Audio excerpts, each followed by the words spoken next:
Astaghfirullah. Bismillahirrahmanirrahim. Assalamualaikum warahmatullahi wabarakatuh.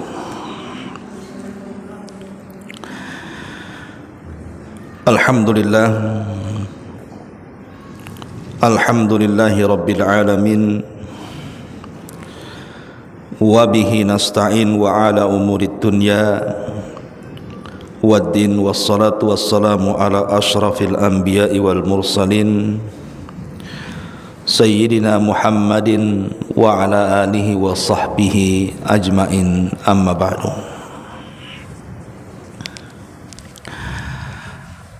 Alhamdulillah, di pagi menjelang siang ini kita masih diberikan kesempatan untuk kembali bertalabul ilmi di Masjid Salahuddin Tiban Pajak, karena sebentar lagi kita akan menghadapi bulan Dzulhijjah, di mana banyak amalan-amalan yang terdapat di dalam bulan Dzulhijjah. Bahkan ada satu hari di mana hari ini merupakan hari-hari terbaik dunia. Itulah yang disebut dengan Ashrul Awal min Dzulhijjah, 10 awal bulan Dzulhijjah. Para ulama mengkategorikan bahwa 10 awal bulan Dzulhijjah itu adalah hari-hari terbaik dalam dunia. Lah, di hari-hari terbaik dalam dunia ini ada satu syariat yang sangat agung, yang merupakan syiar daripada syiar-syiar Islam yang mulia. Syariat itu adalah al-udhiyatu, menyerahkan hewan kurban kepada Allah Subhanahu wa ta'ala sebagai bentuk hadiah kita kepadanya. Dan tentunya syariat kurban ini bukan hanya syariat yang disyariatkan kepada kita saja sebagai umat Islam, tapi syariat ini sudah lama disyariatkan oleh Allah Subhanahu wa ta'ala kepada para nabi dan rasul. Dan yang pertama kali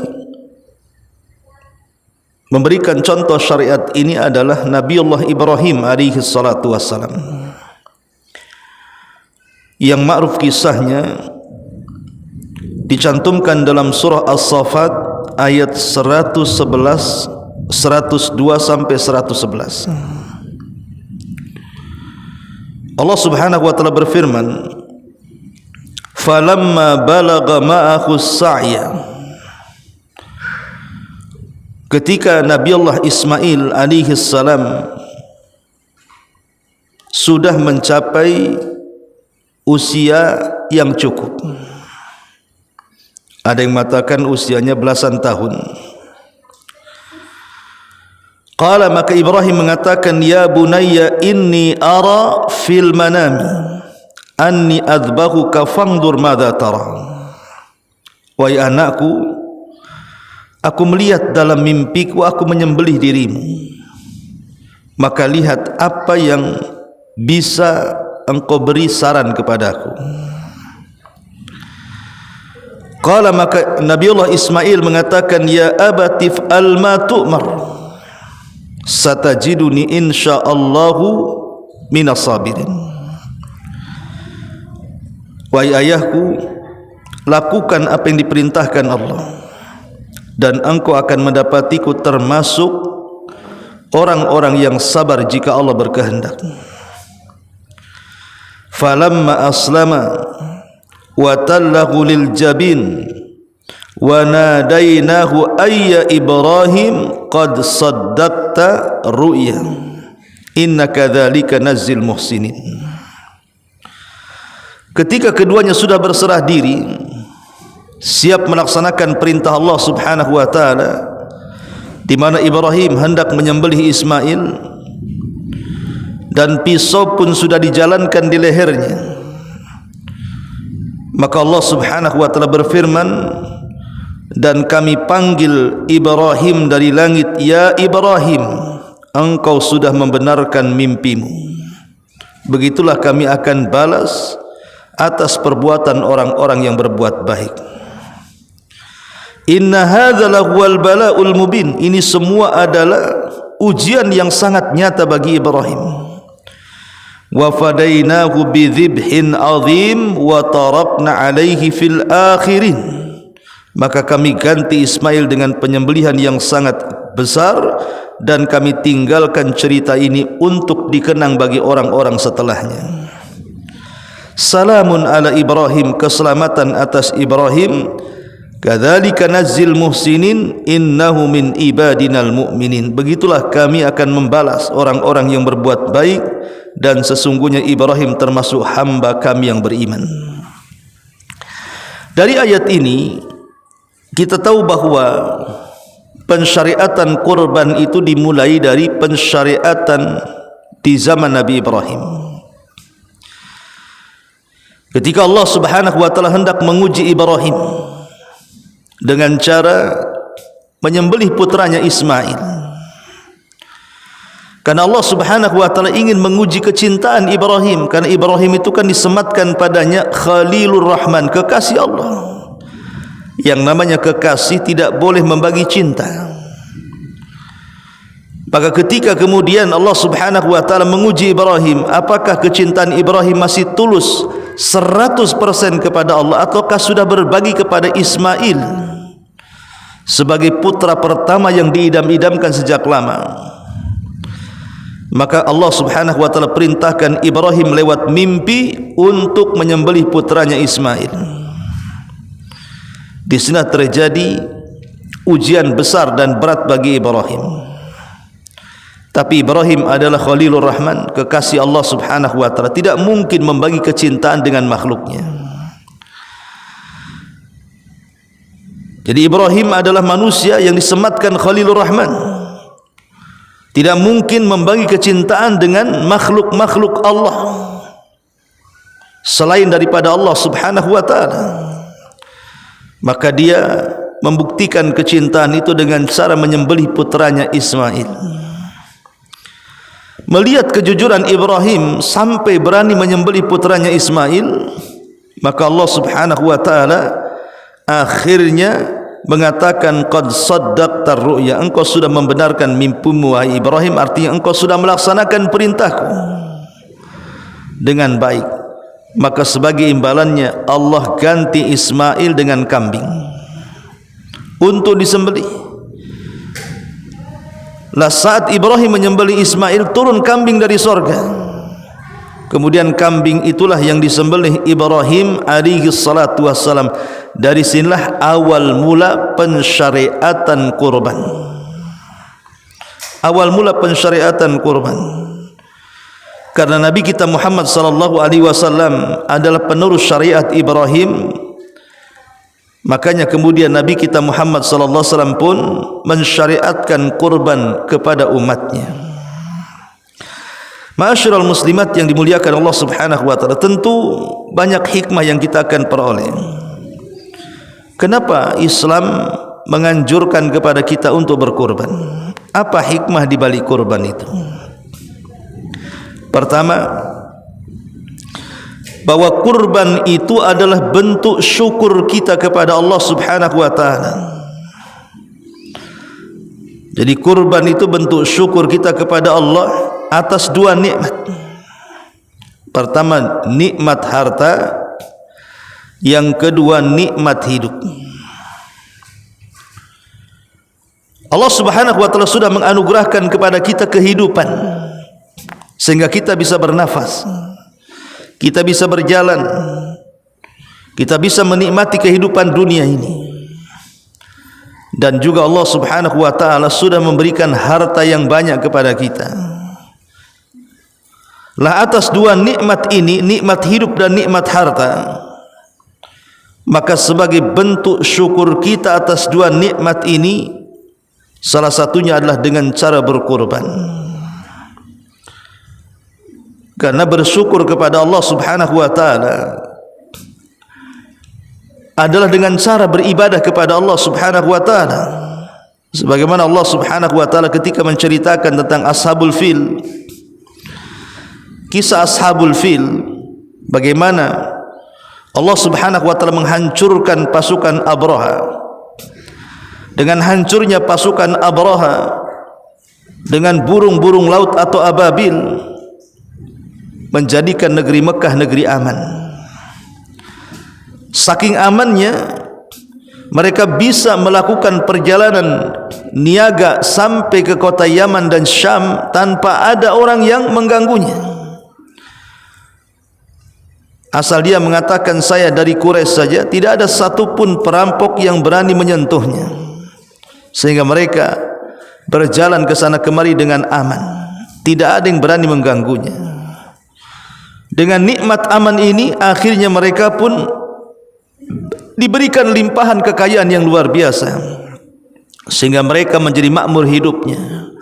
Di sini Allah Subhanahu wa taala singgung dalam Quran, li'ila fi Quraisyin ila fihim rihlatash shita'i was-saif falyabudu rabb hadzal bait alladzi at'amahum min ju'i wa amanahum min khauf. Allah Subhanahu wa taala mengatakan li'ila fi Quraisyin, kebiasaan orang-orang Quraisy itu mereka mengadakan rihlah, mengadakan safar untuk berniaga. Ke mana? Ke Yaman dan ke Syam di musim dingin atau musim panas. Dan mereka pun mendapatkan kemakmuran yang luar biasa. Mereka bisa makan, mereka pun aman, mereka tidak kelaparan. Dari sini Allah mengatakan nikmat ini harus disyukuri. Bagaimana cara syukurnya? Falyabudu rabb hadzal bait. Kalian harus menyembah Rabb pemilik Ka'bah ini. Jadi dari sini kita tahu bahwa ibadah itu adalah bentuk syukur kita kepada Allah.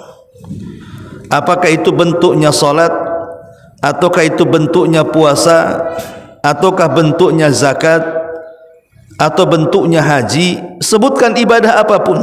Ibadah itu hakikatnya di baliknya adalah bentuk syukur kita kepada Allah. Lah salah satunya kurban. Kurban ini bentuk syukur kita kepada Allah Subhanahu wa taala atas dua nikmat harta dan juga kehidupan. Lebih daripada itu adalah karena Allah sudah menundukkan kepada kita binatang. Allah Subhanahu wa taala sudah menundukkan binatang kepada kita. Tidak ada satupun binatang yang berani kepada manusia. Kalau seandainya Allah tidak tundukkan binatang kepada kita, tentu kita akan sulit untuk memanfaatkan binatang. Tapi dengan ditundukkannya binatang kepada kita, sehingga kita bisa memakan dagingnya. Kita bisa makan daging ayam, daging kambing, daging sapi, daging unta, dan daging binatang-binatang yang dihalalkan kepada kita. Kita bisa meminum air susunya, susu kambing, susu unta, susu sapi gitu. Kita bisa mengendarai punggungnya seperti kuda, unta dan lain sebagainya. Dan dengan binatang-binatang itu kita bisa berdagang, mengangkut barang-barang di atas punggungnya, dan begitu seterusnya. Betapa besarnya nikmat Allah dengan tunduknya binatang kepada kita. Allah hanya minta satu kepada kita, bersyukurlah akan nikmat-nikmat itu. Dengan cara apa? Berkurban. Berkurban dengan meneteskan darah binatang dan dihadiahkan kepada Allah Subhanahu wa taala. Ini yang pertama. Yang kedua, kurban itu bentuk tauhid yang paling tinggi. Ketika orang-orang musyrik mereka berkurban demi berhala-berhala mereka, sebagaimana yang terjadi di zaman bahula, di zaman dulu, bagaimana orang-orang musyrik Arab itu mereka mempersembahkan sembelihan-sembelihan mereka kepada Lata, Uzza, Manat, Khubal dan sesembahan yang lainnya. Dan itu berlaku pada zaman sekarang. Seperti kita lihat ada di beberapa tempat, ya mungkin zaman dululah saya pernah dengar gitu ya. Apabila orang membuat jembatan, kalau ingin jembatan ini kokoh, harus dikurbankan binatang, kemudian kepalanya dikuburkan di jembatan itu. Ataupun membuat rumah, harus ada kurbannya, entah berupa menyembelih ayam atau yang semacamnya. Dan kita sering mendengar bagaimana di tempat-tempat tertentu, di bukit-bukit, di rawa-rawa gitu ya. Sampai dulu pernah saya dengar di lumpur lapindo dilempari kambing gitu dan macam-macam kan. Untuk apa coba? Mereka berkeyakinan dengan kurban ini bisa meredakan amarah atau membawa keuntungan, seperti yang dilakukan oleh orang-orang yang tinggal di laut selatan tuh. Kalau acara petik laut, mereka melempar kepala kerbau ke lautan, mempersembahkan kepada Nyai apa itu, Nyai Blorong tuh, Nyai Roro Kidul tuh ya. Intinya bahwa itu masih terjadi hari ini, yang seperti itu berkorban kepada jin, kepada setan gitu ya. Atau orang datang ke dukun, terkadang dukun-dukun tertentu itu menyuruh kita itu untuk menyembelih binatang supaya bentuknya, agar praktek perdukunannya makin mujarab katanya. Lah karena kurban ini dijadikan oleh orang-orang musyrik sebagai fasilitas penyembahan kepada selain Allah, maka jikalau kita sebagai orang-orang yang ahli tauhid kemudian mempersembahkan kurban ini kepada Allah Subhanahu wa taala, maka ini bentuk penyelisihan kita ahli tauhid kepada orang-orang musyrik. Sebagaimana orang-orang musyrik mereka menyembelih kepada selain Allah, maka kita orang-orang yang mentauhidkan Allah hanya menyembelih karena Allah Subhanahu wa taala. Makanya kenapa kurban ini bentuk tauhid. Kata Nabi sallallahu alaihi wasallam, "Man dzabaha li ghairillahi faqad asyrak." Siapa yang menyembelih bukan karena Allah Subhanahu wa taala, maka dia telah menyekutukan Allah Subhanahu wa taala. Ini yang kedua. Yang ketiga, bahwa kurban itu adalah syariat atau syiar daripada syiar-syiar Islam. Jadi kurban itu adalah syiar dari syiar-syiar Islam yang harus ditampakkan dan disyariatkan dalam rangka mendekatkan diri kepada Allah Subhanahu wa taala dan mengijabah perintah Allah Subhanahu wa taala. Karena Allah Subhanahu wa taala yang merintahkan kita berkurban, fasalli li rabbika wanhar. Salatlah untuk Rabbmu dan berkurbanlah. Qul inna salati wa nusuki wa mahyaya wa mamati lillahi rabbil alamin. Katakan salatku, penyembelihanku, hidupku dan matiku aku serahkan kepada Rabb semesta alam. Jadi karena kurban ini satu di antara syiar-syiar Islam, maka siapa yang mengagungkan syiar-syiar Islam ini, maka itu alamat ketakwaan dia kepada Allah. Sebagaimana Allah mengatakan, "Dzalika wa man yu'azzim sya'airallah fa innaha min taqwal qulub." Yang demikian itu barang siapa yang mengagungkan syiar-syiar Allah, maka itu bentuk takwa dia kepada Allah Subhanahu wa taala. Kemudian yang keempat, bahwa kurban itu adalah ihya di sunnati Sayyidina Ibrahim. Li sunnati Sayyidina Ibrahim. Bahwa kurban itu adalah dalam rangka menghidupkan sunnah Nabi kita Ibrahim, Sayyidina Ibrahim, Tuhan kita Ibrahim, yang merupakan bapa para nabi, termasuk bapa Nabi kita Muhammad sallallahu alaihi wasallam. Maka ketika kita berkurban, hakikatnya kita menghidupkan sunnah Ibrahim. Dan itu disebutkan di dalam Al-Quranul Karim, surah An-Nahl ayat 123. thumma auhayna ilaika anittabi' millata Ibrahim hanifan wa ma kana minal musyrikin. Kemudian kami wahyukan kepadamu wahai Muhammad agar engkau mengikuti agama Ibrahim yang lurus, dan tidaklah Ibrahim termasuk orang-orang yang terlibat dalam kesyirikan.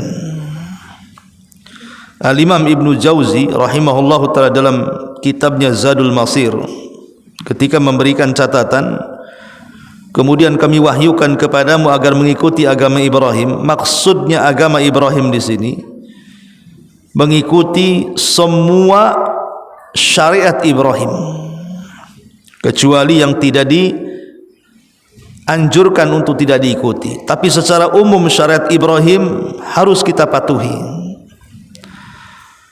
Atau yang kedua, maksudnya ikuti syariat Ibrahim di dalam menjauhkan diri dari berhala-berhala, mengikuti agama Ibrahim dari segi tauhid, tidak menyekutukan Allah subhanahu wa ta'ala.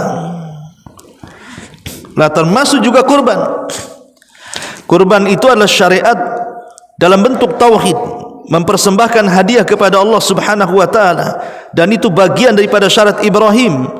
Maka ketika kita berkorban berarti kita mengikuti sunnahnya syariat Ibrahim. Ini yang keempat. Yang kelima, bahwa kurban itu tausiatu ala nafsi wal ahli wal masakin, wasilatu lirrahimi, wa ikramun lidhaifi, wa tawaddud lil jari, wa sadaqatu lil faqiri, wa fiha tahadduthun bi ni'matillahi ta'ala 'alal 'abdi. Jadi yang kelima, kurban ini adalah bentuk untuk menanamkan kebahagiaan, baik kepada diri sendiri, baik kepada keluarga, baik kepada orang-orang miskin. Jadi kurban ini untuk menerapkan perasaan bahagia dan membahagiakan orang lain, membahagiakan diri sendiri, membahagiakan keluarga dan orang-orang miskin. Dan ini ibadah yang paling dicintai Allah, karena betapa banyak orang-orang miskin yang mereka jarang makan daging hewan. Ya mungkin di negara kita oke lah ya, orang miskin pun masih bisa beli kambing, beli ayam walaupun jarang-jarang. Tapi di tempat-tempat tertentu, di pengungsian karena ada bencana, ada peperangan dan begitu seterusnya, terkadang mereka tidak pernah merasakan enak lezatnya makan daging kan. Makanya ketika kita memberi makan mereka fakir miskin dengan cara memberi daging-daging kurban, apakah mentah ataupun matang, itu bentuk kita ini menanamkan kebahagiaan di hati-hati orang-orang. Dan Rasulullah SAW pernah ditanya tentang seutama-utama amal yang lebih dicintai Allah, maka Rasul mengatakan sururun tudkhiluhu ala qalbil muslim, kebahagiaan yang kau tanamkan kepada orang-orang yang beriman. Kemudian juga silatun lirrahimi, kurban juga bentuk silaturahim kepada kerabat dengan cara membagi-bagikan daging kurban kepada mereka. Wa ikramun lidhaifi, atau memuliakan tamu. Jikalau tamu tempat berdatang di waktu Idul Adha. Wa tawaddudu lil jar, ataupun merajut perasaan sayang kepada tetangga, menghormati tetangga. Wa sadaqatun lil fakir, ataupun dalam bentuk sedekah kepada orang fakir. Wa fiha tahadduthun bi ni'matillahi 'alal abdi, dan itu bentuk kita ini menampakkan nikmat Allah terhadap hambanya. Ini di antara hikmah yang kelima. Hikmah yang keenam. Hikmah yang keenam, bahwa kurban ini dalilun ala tasdiq al-mutlaq bima akhbara bihi Allah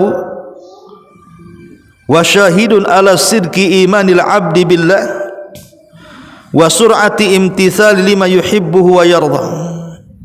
Kurban ini dalil ala tasdiqil mutlak, seseorang membenarkan secara mutlak bima akhbara bihillah, dengan apa yang Allah habarkan dengannya. Artinya ketika Allah Subhanahu wa taala menjelaskan dalam Al-Quran perintah kurban, langsung kita lakukan karena kita membenarkan atas perintah itu. Wa syahidun ala sidqi imanil abdi, bahkan boleh jadi itu bentuk persaksian terhadap kejujuran iman seorang hamba kepada Allah. Wa sur'ati imtithalihi lima yuhibbuhu wa yarda, dan lekasnya kita menjalankan perintah apa-apa yang Allah sukai dan Allah ridhai. Jadi kurban ini bentuk melaksanakan seluruh perintah Allah yang dihabarkan di dalam Al-Quran tanpa ada keraguan. Ketika Allah mengatakan fasalli li rabbika wanhar, salatlah untuk Rabbmu dan berkurbanlah, maka kita katakan sami'na wa ata'na, kita mendengar dan kita taat, langsung kita laksanakan tanpa ada keraguan. Ini yang keenam. Yang ketujuh, bahwa kurban itu syairatun yata'allam al-mu'min min khilali fi'liha as-sabr. Kurban ini kalau kita melihat ceritanya, kisah Nabi Ibrahim dan juga Ismail, ada pelajaran besar tentang akhlak sabar, tentang akhlak kesabaran. Bagaimana sabarnya Ibrahim alaihi salatu wasallam ketika menjalankan perintah untuk menyembelih putranya, dan bagaimana sabarnya Ismail menerima perintah itu. Dan akhlak sabar itu akhlak yang sangat mulia, karena sabar itu bagian daripada ibadah yang tanpa batas pahalanya. Innama yuwaffas sabiruna ajrahum bighairi hisab. Hanya saja kami memberikan balasan kepada orang-orang yang sabar itu tanpa batas. Maka dari kurban ini ada pelajaran besar tentang kesabaran. Tapi betapa banyak orang-orang yang setiap tahun mereka kurban, entah dengan sapi, entah dengan unta, entah dengan kambing, entah berserikat sapi, berserikat unta dan begitu seterusnya. Tapi akhlak sabar ini tidak ada pada orang-orang yang berkurban. Habis kurban marah-marah, habis kurban emosian, habis kurban nampar orang, habis kurban maki-maki orang dan begitu seterusnya. Berarti ibadah kurbannya tidak berpengaruh kepada perilaku kehidupannya. Padahal kurban itu di antara faedahnya adalah menimbulkan sifat sabar. Melihat kisah cerita bagaimana kesabaran Ibrahim dan putranya Ismail alaihi salatu wasalam ketika diberikan mihnah, diberikan ujian yang berat oleh Allah Subhanahu wa taala. Maka seberat apapun ujian itu, berusahalah kita sabar sebagaimana sabarnya Ibrahim dan juga Ismail alaihi salatu wassalam. Kemudian yang nomor 8, dari kurban ini juga kita diajarkan oleh Allah Subhanahu wa taala agar kita senantiasa memberikan hadiah yang terbaik. Hadiah yang terbaik untuk Allah Subhanahu wa taala. Kepada makhluk saja tidak mungkin kita memberikan hadiah asal-asalan, karena hadiah itu kan bentuk kita menyenangkan orang. Kalau kita memberikan hadiah kepada orang saja, bagaimana supaya orang yang diberikan hadiah itu senang? Tentu kita tidak asal-asalan. Yang kita senangkan adalah Tuhan yang menciptakan kita, Tuhan yang menghidupkan dan matikan kita, Tuhan yang telah memberikan banyak rezeki kepada kita. Tentu hadiah yang kita persembahkan juga tidak hadiah kecil, harus hadiah yang terbaik. Karena Allah Subhanahu wa taala jamil, Allah itu indah, Allah itu baik, tidak menerima kecuali yang baik-baik. Lihat kisah Qabil dan Habil.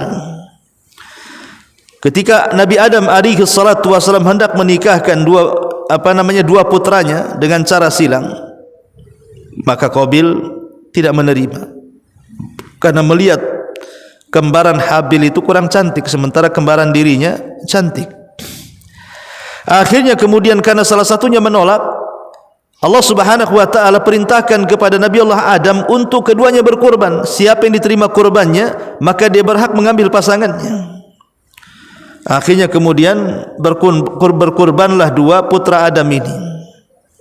Habil yang mewarisi sifat ayahnya Adam, dia paham apa yang harus dipersembahkan kepada Allah. Karena dia seorang peternak, dia mengambil kambing yang paling besar, yang paling indah, yang layak untuk dikurbankan. Karena tahu ini adalah hadiah kepada Allah.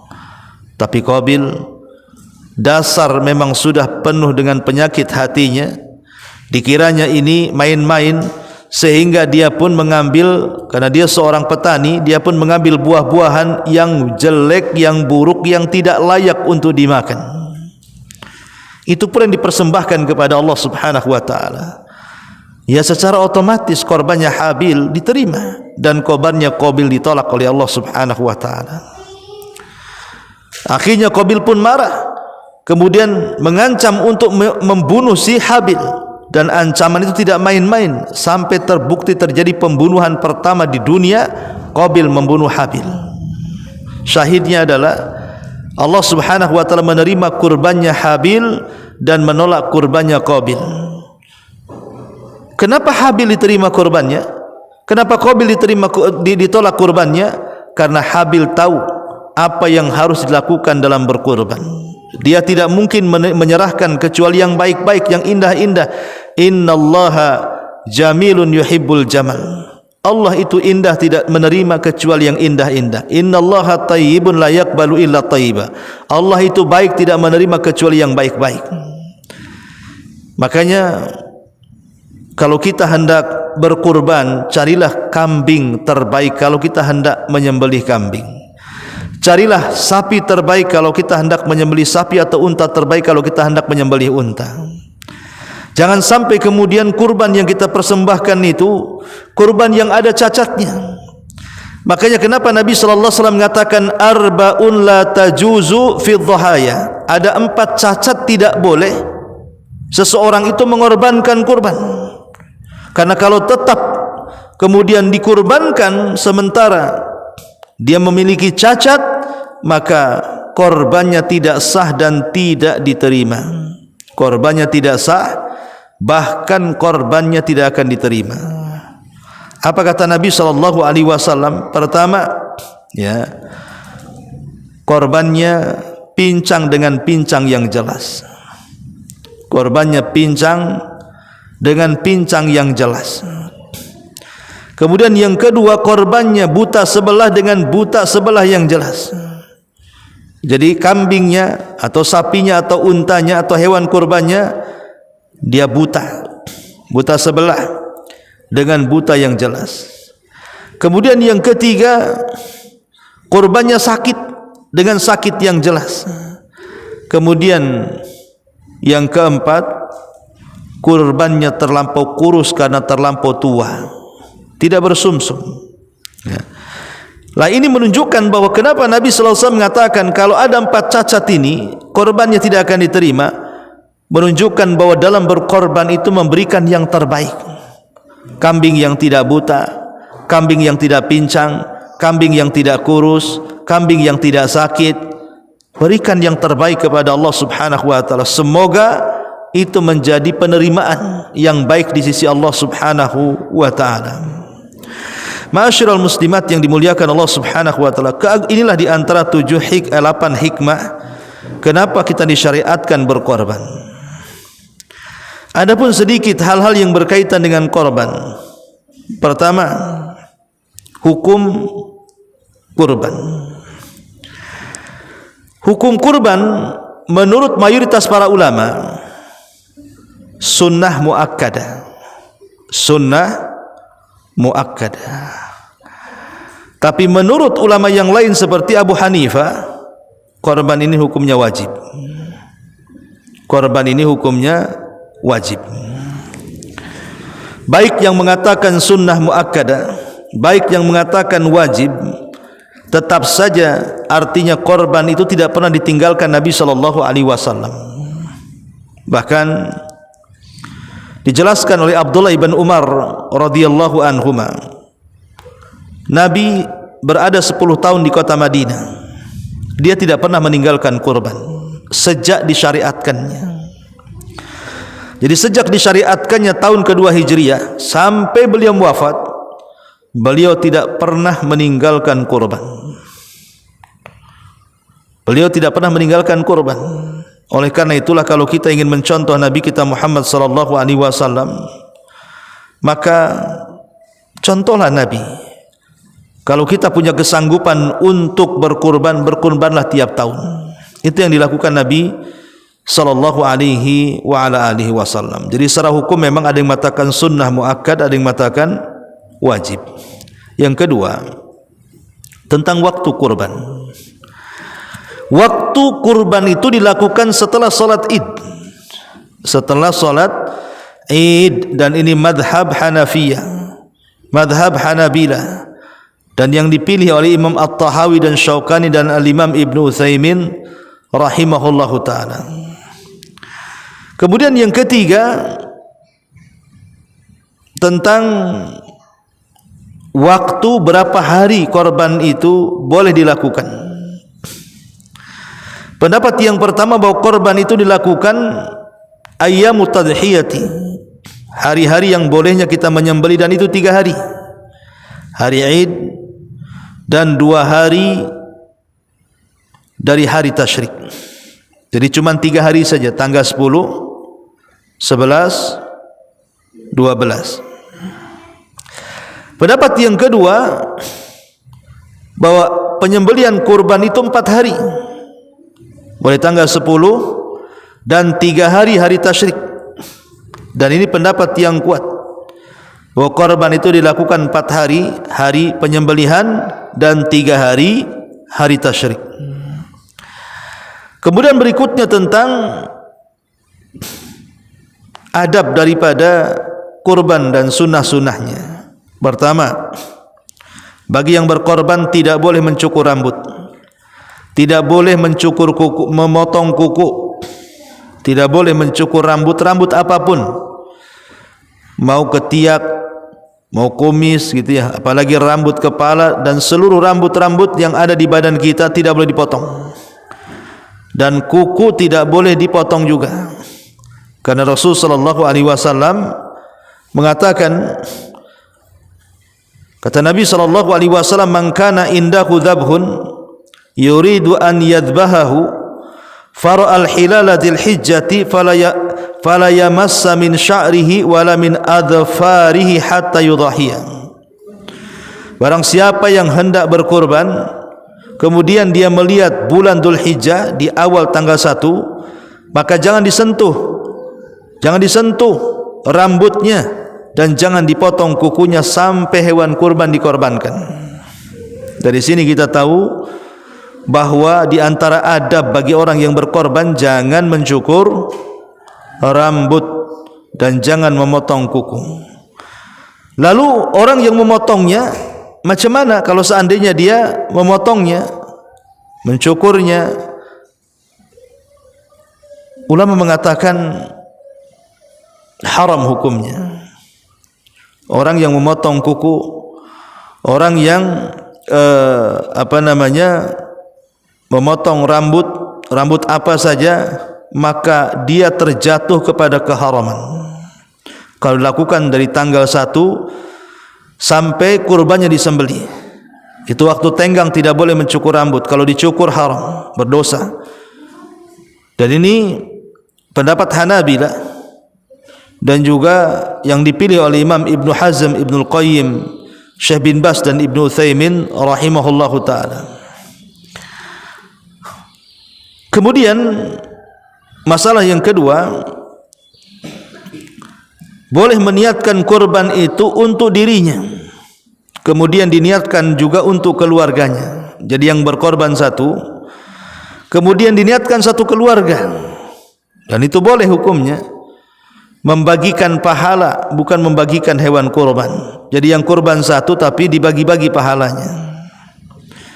Begitu yang dilakukan para sahabat Nabi SAW, bahwa mereka terbiasa menyembelih satu ekor kambing kemudian diniatkan untuk satu keluarga. Jadi tidak perlu, Bu, oh tahun ini ibu, tahun depan anak ibu nomor 1, tahun depannya nomor 2, tahun depannya nomor 3, tahun depannya suami, tahun depannya tidak perlu, ya. Cukup satu kambing siapa yang berkorban, entah suami yang berkorban atau istri yang berkorban, kemudian diniatkan satu keluarga. Adapun kemudian penyembelihan, tentang pembagian penyembelihan, maka jumhur ulama mengatakan bagilah hewan kurban itu menjadi 3 bagian. Sepertiga untuk yang berkorban, sepertiga dihadiahkan, dan sepertiga disedekahkan. Sepertiga untuk yang berkorban, sepertiga bisa dihadiahkan, dan sepertiga bisa disedekahkan. Kemudian juga bolehnya seseorang menyimpan hewan kurban. Oh, di zaman dulu memang tidak boleh lebih dari 3 hari. Tapi kemudian perintah itu dimansuh, karena di zaman sekarang apalagi sudah ada kulkas kan, boleh kita meletakkannya. Bahkan yang ajaibnya, daging kurban tahun kemarin masih di kulkas ibu sampai tahun sekarang. Artinya kan bisa disimpan gitu ya. Dan itu dibolehkan. Dulu pada awalnya tidak boleh lebih daripada 3 hari. Tapi kemudian diluaskan hukumnya sehingga boleh. Inilah diantara hikmah di dalam pelaksanaan ibadah korban. Intinya adalah karena kurban ini adalah sebuah hadiah yang kita hadiahkan kepada Allah Subhanahu wa taala, maka carikan kurban terbaik. Kurban terbaik yang dicontohkan Nabi SAW, kalau kambing maka kambing yang gemuk, kalau kambing maka kambing yang bertanduk, artinya jantan, dan warnanya putih kehitaman. Jadi lebih mendominasi putih, kemudian di sekitar matanya ada hitam dan kakinya. Itu kalau memang ada warna seperti itu. Tapi yang jelas bahwa carilah kambing-kambing yang berwarna indah, jantan, kemudian gemuk, tidak sakit, tidak punya cacat, tidak pincang, tidak buta, dan tidak kurus, ya. Karena ini adalah hadiah yang kita hadiahkan kepada Allah Subhanahu wa taala. Wallahu a'lam bishawab. Sampai di sini. Silakan kalau ada yang mau bertanya seputar kurban.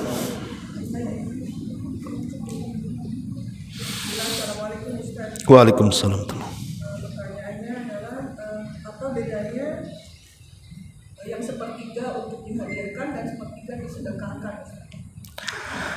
Iya, bedanya kalau dihadiahkan itu boleh kepada orang kafir. Orang, umpamanya kita punya tetangga non muslim, dia kaya, enggak miskin, boleh ibu kasih, karena tetangga gitu ya, hadiah ibu kepada mereka. Atau kepada orang kaya yang merupakan mungkin kerabat atau teman satu kantor, satu pekerjaan, satu komplek gitu ya. Nah, itu namanya hadiah, Bu. Jadi bisa diberikan kepada orang kaya, bisa diberikan kepada non muslim. Tapi kalau sedekah tidak diberikan kecuali kepada fakir miskin, kepada orang yang membutuhkan, kepada orang yang berhajat, kepada orang kelaparan. Nah, itulah. Kemudian juga dihadiahkan itu maksudnya untuk kerabat. Untuk kerabat. Ibu mengundang sanak famili ibu, kerabat ibu, ibu makan masak besar gitu ya. Masak rawon, masak rendang, masak apalah. Kemudian diundang karib kerabat, kemudian makan bersama di rumah ibu, itu bentuk hadiah artinya. Tapi kalau sedekah, maka itu di luar daripada kerabat. Orang lain yang miskin, orang lain yang fakir, ya, ibu kasih makan mereka, entah daging mentahnya, entah daging matangnya. Itu bedanya hadiah dan sedekah. Wallahu a'lam. Pertanyaan Assalamualaikum Ustaz. Waalaikumsalam. Ingin bertanya, suami saya insya Allah ikut kurban tahun ini. Qadarullah di hari raya beliau tidak di Batam. Apakah boleh penyembelihan hewan itu tidak di hari beliau? Ya, alhamdulillah, menghadiri hewan kurban itu sunnah hukumnya. Menghadiri hewan kurban itu sunnah hukumnya. Dan yang paling afdol adalah menyembelih sendiri. Yang paling afdol adalah menyembelih hewan kurban dengan tangannya sendiri. Tapi kalau tidak bisa dan tidak punya keberanian, maka boleh diwakilkan kepada orang yang dipercaya di situ. Dan dia cukup menyaksikan. Memang ada hadis yang lemah. Hadis ini lemah. Tapi maknanya sahih. Bahwa setiap tatapan kedua mata orang yang berkorban kepada darah yang menetes dari kurban itu menggugurkan dosanya. Ya. Jadi kalau memang tidak bisa menghadiri, diwakilkan penghadirannya. Bahwa suaminya tidak bisa hadir, istrinya lah hadir. Nanti istrinya kan bisa video call sama kambingnya, Bu. Ya. Kambing yang sedang disembelih itu kan bisa di video call kan nampak tuh kambing dia sedang disembelih. Atau kalau memang sama sekali tidak ada satupun perwakilan, ya tidak masalah. Allah tahulah itu korban dia. Allah Maha tahu. Gak mungkin kalau dia nggak ada tiba-tiba diklaim korban orang, kan tidak. Allah Maha tahu. Wallahu a'lam.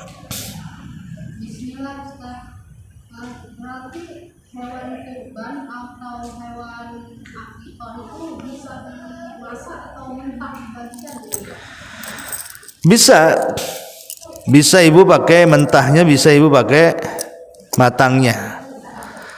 Ya, terserah gitu ya. Karena kan intinya itu penyembelihan, Bu. Seperti akikah itu kan penyembelihan karena kelahiran. Kalau kurban ini penyembelihan karena penghadiahan setiap tahun sekali kepada Allah Subhanahu wa taala. Di sini ada pertanyaan, Afwan. Izin bertanya, lebih diutamakan mana, berkurban satu hewan kurban dengan kualitas terbaik atau memilih 2 ekor dengan kualitas biasa, Ustaz? Iya, berkorban dengan satu hewan kurban terbaik lebih baik dibandingkan 2 ekor yang biasa. Karena intinya adalah kita ini menghadiahkan sesuatu kepada Allah. Maka kita yang terbaik, lihat Nabi SAW itu dijelaskan, beliau berkorban dengan 2 ekor kambing, dua-duanya gemuk, dua-duanya bertanduk, dua-duanya berwarna indah, putih kehitam-hitaman. Jadi ibrahnya adalah bukan 2-3 ekornya, tapi kualitasnya. Karena ini hadiah bentuknya. Sebelum darah itu menetes ke bumi sudah sampai kepada Allah Subhanahu wa taala. Wallahu a'lam. Iya.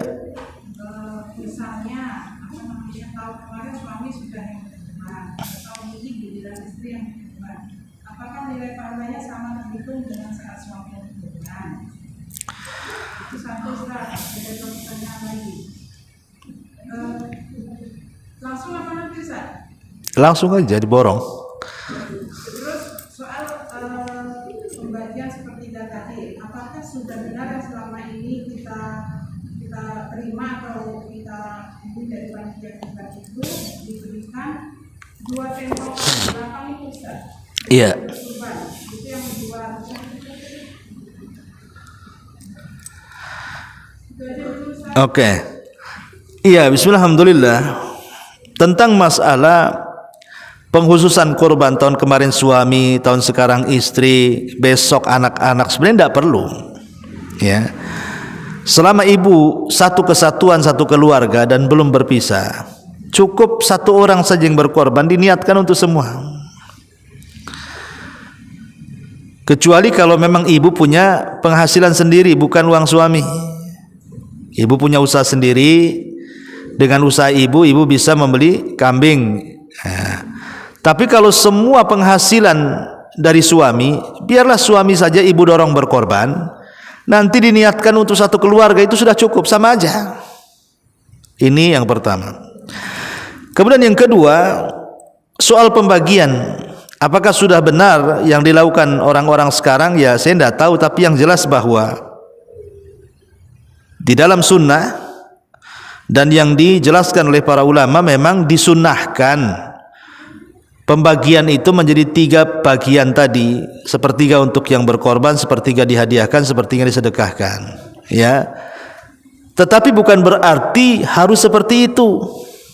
Contoh orang yang berkorban itu tidak suka daging, dia datang kepada pengurus korban, ini saya berkorban kambing, saya tidak mau makan karena saya ini punya kolesterol umpamanya, nggak bisa makan daging, udahlah korban saja, saya tidak mau dagingnya, yang penting saya ingin korban tahun ini, nggak apa-apa, ya. Bahkan ada sebagian para ulama mengatakan boleh meminta separuh, Bu. Umpamanya ibu korban, datang ke panitia korban, ini kambing saya, nanti separuh kambing datangkan ke rumah, separuhnya taruh aja di sini, terserah bagi-bagikan kepada orang-orang, nggak apa-apa, ya. Atau ibu mengatakan nanti kirim ke rumah sepertiganya ya, 2/3 sudahlah, terserah mau disedekahkan mau dihadiahkan, terserah kan itu. Ya ibu ngomong langsung ke panitia, ngomong begitu. Atau ibu umpamanya mengatakan ini saya antar kambing, saya bayar operasionalnya, menyembeli, menguliti, memotong, mengreseki, ini semuanya antar ke rumah saya. Boleh nggak apa-apa. Tapi tega banget nih yang kayak gini. Kasihan yang udah, ya. Tapi kan secara hukum boleh-boleh saja, karena kan pembagiannya kan bukan sunnah, bukan wajib, itu kan sunnah saja yang diambil istimbat dari hadis Nabi SAW, kulu waddakhiru wattasaddaqu, makanlah, simpanlah dan sedekahkanlah. Intinya bahwa ya saya juga dengar juga di beberapa masjid kadang-kadang yang berkorban itu cuman dapat 1 kresek atau 2 kresek, kadang-kadang isinya jeroan, dagingnya udah disimpan panitianya kan. Kan itu oknum lah kan. Tapi yang jelas bahwa korbaner berhak mendapatkan dagingnya. Ngomong sama panitianya, ibu kalau ngantar korban ngomong sama panitianya, bisa enggak nanti saya dapat 1/3 karena saya ada keluarga. Itu jangan diam aja, Bu, ya ngomong langsung ke panitianya. Kalau kata panitia, oh tidak bisa, harus ditentukan dapat 2 kantong, ibu cari tempat lain, cari panitianya yang enak gitu ya. Ini panitianya diktator, nggak bisa ini. Jadi kan ibu bisa ngomong. Dan kalau ibu ingin lebih selamat, sembeli sendiri aja di rumah ibu kan, depan rumah ibu sembeli, makan dengan tetangganya, nggak masalah. Tapi kan tidak semua orang bisa nyembeli, dia harus datang ke masjid kadang-kadang, karena di masjid biasanya timnya lengkap, mulai yang menyembeli, yang menguliti, yang memotongkan, jadi tahu bersih saja kan itu ya, lebih enak lagi gitu. Wallahu a'lam. Pertanyaan selanjutnya, mana lebih utama Ustaz, meniatkan kurban dahulu atau bersamaan dengan akikah anak laki-laki yang itu belum mati? Terus apakah boleh satu kambingnya itu niatkan untuk 2 niat, kurban dan akikah anak? Oh ya, alhamdulillah. Kalau di waktu kurban tidak ada ibadah yang lebih mulia melebihi kurban, artinya tanggal 10, 11, 12, 13 itu waktu kurban. Tidak ada amalan melebihi kurban yang paling afdal. Jadi tidak ada amalan yang paling afdal melebihi kurban pada waktunya. Jadi kalau waktunya waktu kurban, tidak ada ibadah yang melebihi kurban. Maka dahulukan kurban dibandingkan ibadah yang lain, termasuk akikah. Tapi kalau ingin menjamak boleh. Ibu punya 2 kambing, 1 untuk kurban, 1 untuk akikah, ya tidak ada masalah. Tapi kalau 1 kambing 2 niat tidak boleh. Ya, karena itu waktu-waktunya kurban. Dan waktu akikah itu terbentang panjang, sementara kurban itu waktunya pendek. Ya, dalam pendapat yang sahih wallahu alam, akikah itu bisa dilakukan kapan saja. Tapi korban kan tidak bisa dilakukan kapan saja. Dia hanya bisa dilakukan di waktu-waktu kurban saja. Wallahu alam. Ya. Mana lebih utama kambing dengan seharga sapi yang 7 orang. Secara harga sama gitu, tapi mana lebih utama, apakah kita bertujuh dengan satu sapi atau dengan satu kambing? Ya, alhamdulillah. Terjadi silang pendapat tentang mana yang lebih utama, korban kambing, unta atau sapi. Ada sebagian para ulama mengatakan yang paling utama adalah kambing. Karena Nabi SAW setiap berkurban selalu kambing. Selalu kambing. Jarang dia berkurban dengan hewan yang lain.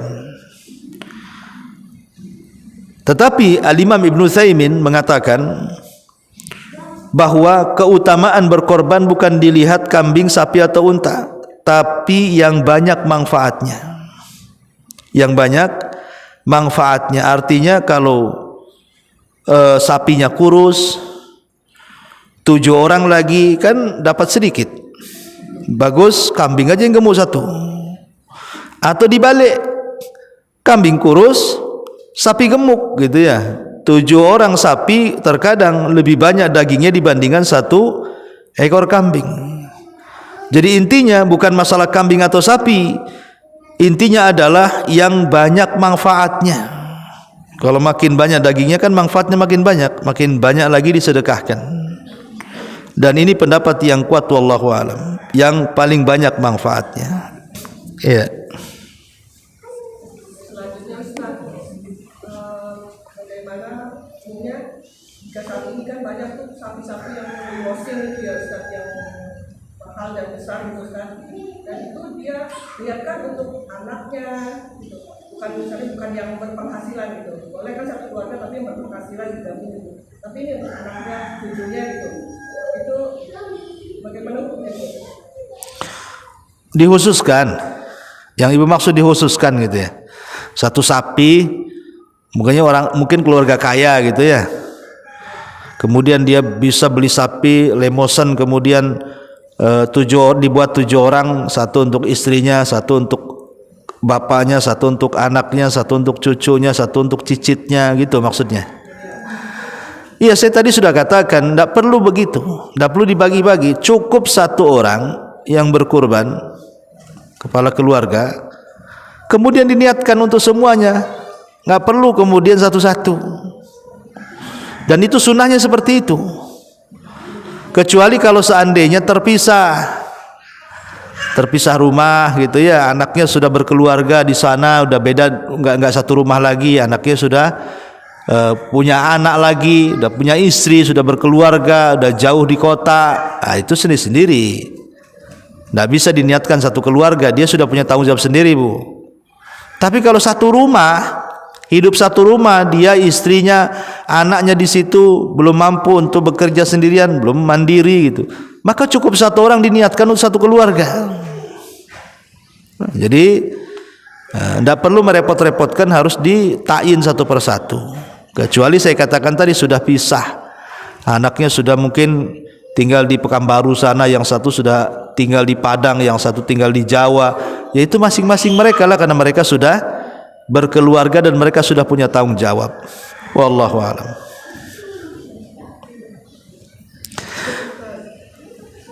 Sudah? Oke, alhamdulillah. Subhanakallahumma bihamdika asyhadu an la ilaha illa anta astaghfiruka wa atubu ilaik. Allahu